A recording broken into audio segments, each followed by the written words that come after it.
I spent the first year of motherhood wondering if something was wrong with me. I loved my baby, and I felt so lost in every other way, as if I couldn't grasp the magnitude of the transition. Whether you're a mother or not, stay with me here. I want to take us back to a different transition, one that every human being experiences. Can you remember yourself in middle school? Now, just for a second, set aside the pimples and the passionate crushes and not knowing who to sit with at lunch, and instead just picture your hair. Can you see it? The texture, the color, the style, maybe how you felt about it. Even without this picture, I remember that hair. And I remember that girl too. Peak awkward era. But I don't remember exactly when I stopped being her and became adult me. Of course, we all know that the change from child to adult doesn't happen overnight. It's a process. It unfolds. It changes you slowly over time. And yet, when a woman transitions into motherhood, we do treat it like a switch that's flipped overnight.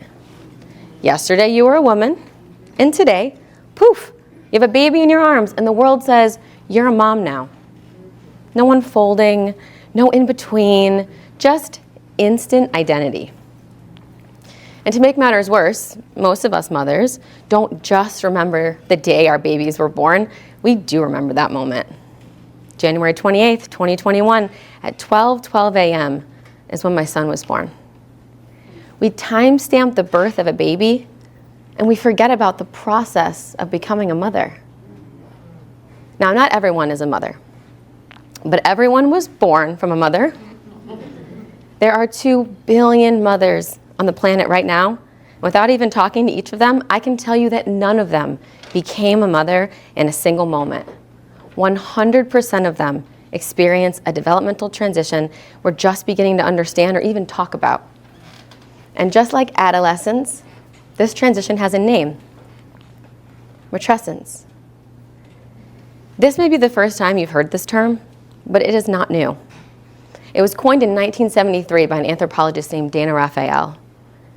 And 50 years later, we're just starting to see this word pop up in medical journals and research and dictionaries around the world.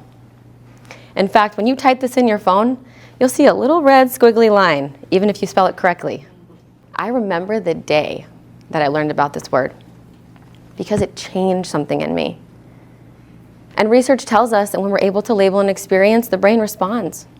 The amygdala, the part of the brain that fires when something feels uncertain or unknown, begins to settle. Now, reading that word didn't change my circumstances, but it changed my interpretation of what I was going through. It settled my brain. And it was the first moment I knew nothing was wrong with me. So what is matrescence? Broadly speaking, it's the metamorphosis of motherhood. And it is just as profound as adolescence, complete with what I call the 5 dimensions of change. Now, these are intentionally called dimensions because they overlap. They move together and build on one another. That's what makes this time so complex. I'm naming them here separately just so that we can see them more clearly, not because they exist apart. The first dimension of change in matrescence is in a woman's sense of self. Motherhood doesn't just add a role, it shakes up her identity. After all, who are you when the person you've been building for decades, the parts of yourself you thought were permanent, begin to change? I loved my job as a social impact lawyer. It was my whole world. And then my son was born. Suddenly, I was back to work in meetings, thinking about what my baby was doing at home. At home, I was thinking about what I needed to do for work. I felt split at first. But what was actually happening was a necessary and normal recalibration in my sense of self. And here's what makes this so hard. Matrescence asks a woman to loosen her grip on who she was before she knows yet who she's becoming. It reshapes what she values, prioritizes, protects, tolerates, what she fights for. In essence, matrescence rearranges a woman's inner architecture, her relationship to the world, and the way she places herself in it. And that's just the first dimension of change. The second dimension is hormonal. Remember puberty? The volatility, the tears over nothing, feeling irritable over everything. Matrescence rivals adolescence in terms of hormonal intensity, but without the cultural script that says this is normal. In late pregnancy, progesterone and estrogen rise to levels the body has never seen before. And then within hours of birth, they plummet. One of the most dramatic hormonal shifts in the entire human lifespan. And it doesn't stop there. Now the body moves into postpartum. Here come the hormones for milk production, bonding, surviving on little sleep, healing after birth. There is no pause in these early years.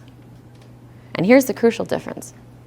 When you're a teenager and your hormones are raging, the primary task is regulating yourself. In matrescence, a woman undergoes an even steeper hormonal cascade while being responsible for another human life.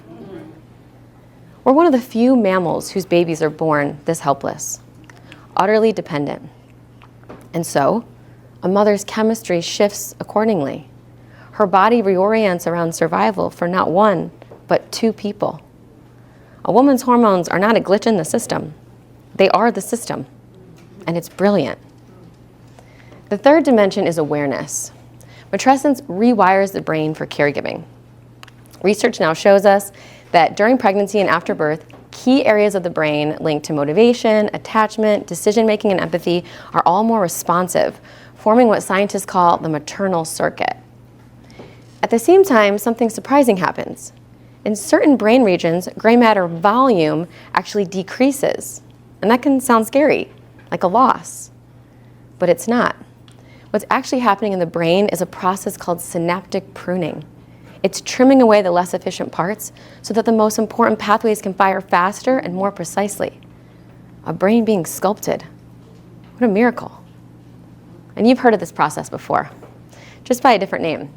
Let me tell you a quick story. One day, after being back to work following maternity leave, I was reviewing this really complicated legal document, and I found a teeny tiny line item in the fine print that would have significantly impacted my client. I flagged it, we fixed it, my client was thrilled. That same day, I walked into the break room and completely forgot why I was there. I just stood there, staring at the coffee maker, and a colleague walked by and teased, "Mommy brain, huh?" But here's the thing. That brain that forgot why I walked into the break room is the same brain that just identified a complex risk across 50 pages of legal text. Pattern recognition, threat detection, heightened attention to what matters. But notice when we use the term mommy brain. We don't use it when that brain saves the day, let alone saves a life. We use it when someone forgets their coffee order. So let's retire that term. The fourth dimension of change is physiology, the systems of our body and the way they work together. We have 12 of these systems, and guess how many are impacted in matrescence? All of them, every single one to varying degrees. Blood volume expands, the heart works harder, skin and hair can change, the immune system rebalances, digestion slows. Of course, this differs from mother to mother, but the through line is there. Matrescence is a full body impact. And nowhere is this more obvious than in the nervous system, which becomes highly attuned and hypervigilant. I still remember the night that I jumped out of the shower, soaking wet, mind you, 3 separate times because I was sure I heard my baby crying. Turns out it was a squeaky water pipe. But that wasn't me being irrational.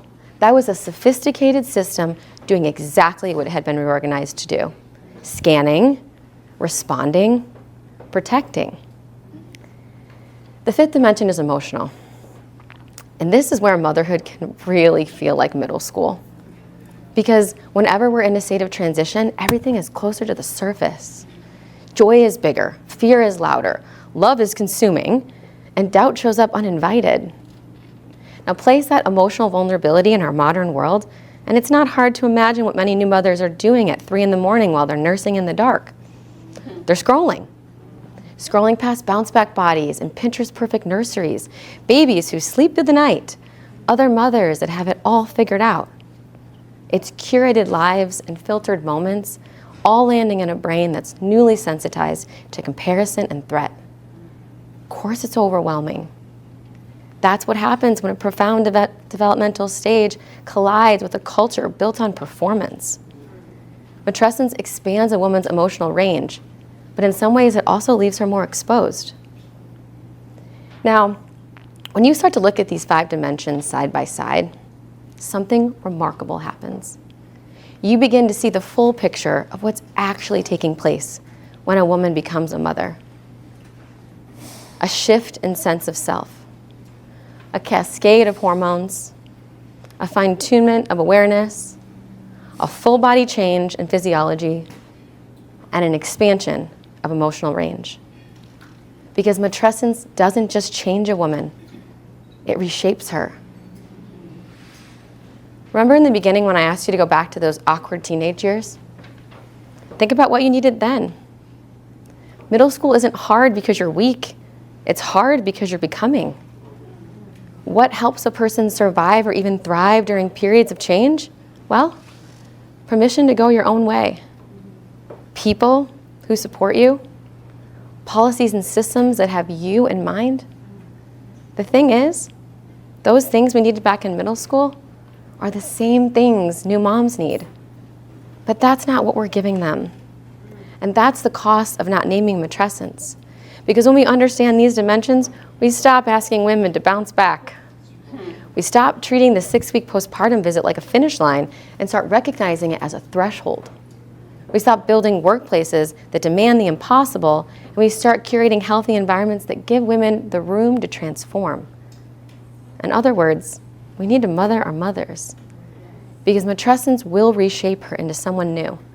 But recognizing this transformation as a society will reshape all of us. Thank you.